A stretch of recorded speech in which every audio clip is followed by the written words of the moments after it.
Okay, hey guys, welcome back for another reading. This one we're planning on diving into the water element. Let's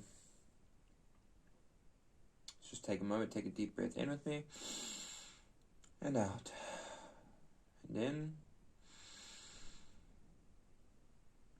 and out, and one more, and hold it, 3, and out.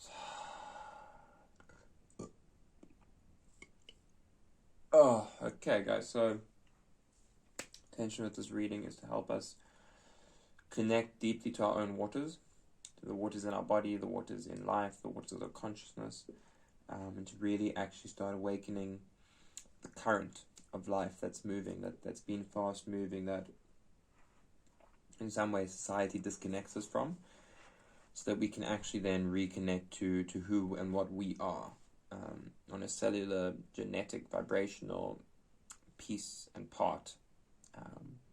This will be different for each person. Take what resonates, leave what doesn't. As always, guys, any form of energetic exchange helps it play out a little bit more in your life. I'm talking like, subscribe, comment, share good vibes, share it, send the link, copy the link, all of these things, amazing. And you will see an immediate response in how it is that video works for you. It's really quite cool, honestly. But yeah, guys, I'm just opening myself up to spirit so that it can move through in whatever ways it's open. Currently, Dave Divining, still working on the exact name, but yeah, just one step at a time. Anyway, okay, so let's go ahead and jump into this reading. You might notice my accent change a bit from time to time. It likes to do that. Okay, and then also there are some hedikas here. They're specifically designed to help connect with the water element. So if you kind of just focus on that and invite that energy, it's the triskelion, into all the water in your body. I do plan to get them up online at some point once I get all of that stuff sorted, but just day by day. Otherwise, you can look up how to construct them. I do highly recommend it. These are made to a specific measurement. Really, really useful. I find even just sitting with them or even visualizing them, you can feel the water in your body's vibrations start to rise. You can actually feel like the energy there. And I was having an experience where sitting with like a few of them and kind of just feeling that processing, because obviously if the water in your body, which is linked to emotion, starts to rise in energy and spin, I think it's important that we remember the vortex that we live in and through. Thank you, Abraham Hicks. Then we start seeing and experiencing those energies start to shift very quickly. These are made with twisted wire, tensor ring inspired, and they're all made to the golden fire cubit. So just a bit of truth sharing with you guys, just my little internal piece that's been going on. So first and foremost, we have the Hierophant popping up, and it's inverted. So we're looking at the fact of we're having all of this information around, and the way that most people are going about synthesizing that information is a little outdated. Or maybe not outdated, but let's just say it doesn't work as well. Some amazing people like, what's his name now? But he has Soul Stories and Journey of the Soul or something like that. I can't remember the name. As soon as I do, I'll post it, or share it. But really great author, and he speaks about moving from linear single personality to multi-dimensional personality, multi-sensory, that's the word, 5 sensory versus multi-sensory. And the multi-sensory is saying that, okay, with each sense, 1, 2, 3, 4, 5, we can take in a certain amount of information, but if we allow them to work together and not become so attached, and kind of like literally attached, like grab onto it and then change the way that energy is moving, then we can actually start allowing more to come through. And that gives us like a story, it gives us a story from the top to the bottom. But as we start allowing that to shift and change and stay in spin, and not come out of spin so much, we actually start allowing it to kind of create a fire. Like when we're working with a fire, we generate a lot of heat. And the thing is, naturally, because we are in such intense times with energy and information and light and everything, we have the opportunity to always be in this furnace, which is great. But while it does offer us a lot of luck, it can also kind of derail the seasons we have, because we're always needing to be going. And that's where, our mind gets in, it creates this very strong wind, which is amazing. It's really good to kind of have this blow in and through our life.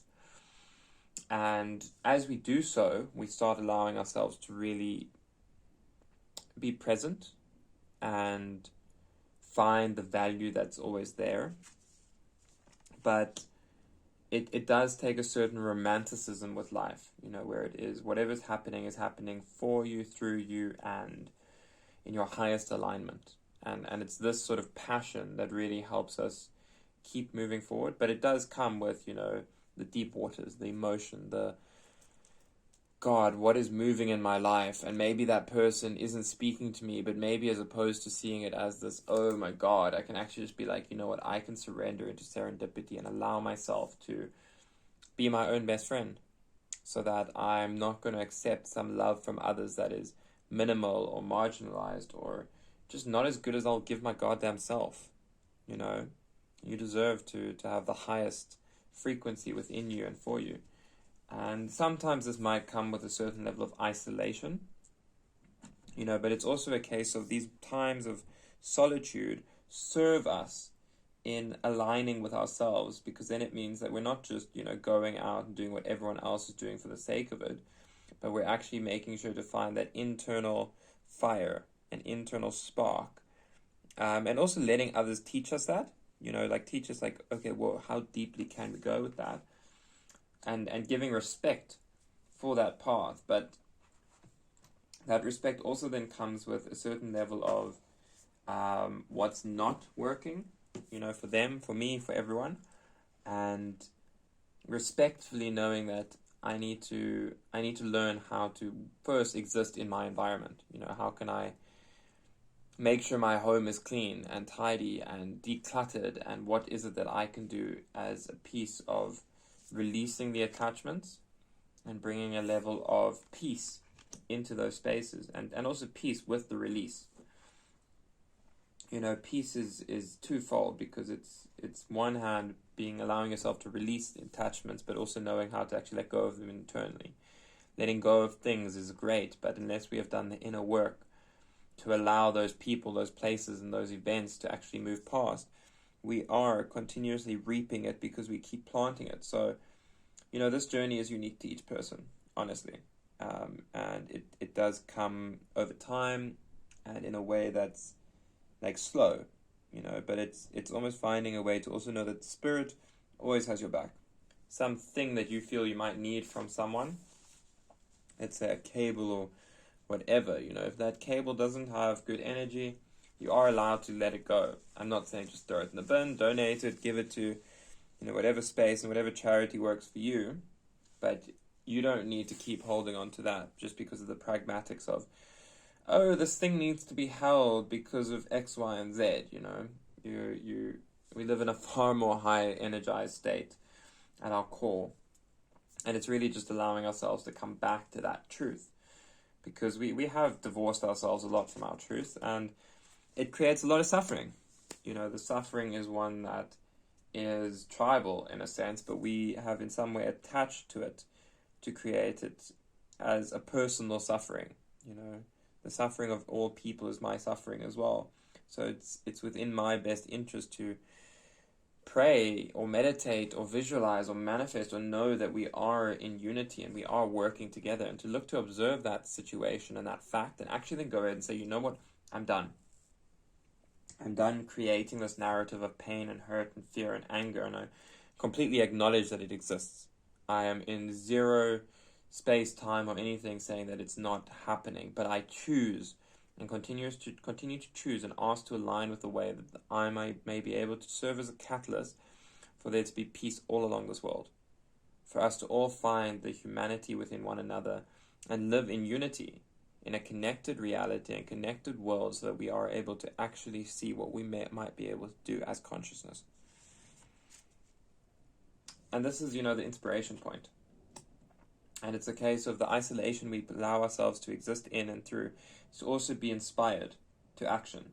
Because what is it that in doing, in being, in seeing, who is it, how is it that I can live in a way that inspires the action of those around me to be more in alignment? This is not always going to be the easiest path, and sometimes it's going to really push us into a space of suffering, but the passion, our light of life, is what will continue to take us through. Sometimes we'll notice that we've got the smallest level of inspiration on how to start, how to keep that fire stoked, how to keep moving, but sometimes it will come with, we need to physically light a fire and figure out how to actually, honor the ancestors that are everywhere. And that does come with, at times, doing difficult things. And if we struggle to do that, then I really ask you to assess your environment and ask, is the environment I'm in supporting me in doing these difficult things? Is it a highly supportive and charged environment where the people are willing to go over and above? Or is it that things happen and then it's looked at as my responsibility? And look, I'm all for 100% responsibility, but at times those situations are not helpful, because it means that one person is being asked to take on more because of some outdated paradigm that is in some way exploited and looked to go ahead and actually still be used. That's a very simple way of saying, are people looking at you and being like, you know what, you have to do that because that's your job? Because with unity, we have this thing of, that's your job, but how can I make it easier for you? How can I share the burden in some way and not just put it all on you, because we're in this together and your success is my success and your distress and difficulty and suffering is my difficulty, distress and suffering. That's the level of responsibility we're existing in. And it does come the more that we look to work on our internal side and, actually romanticize life.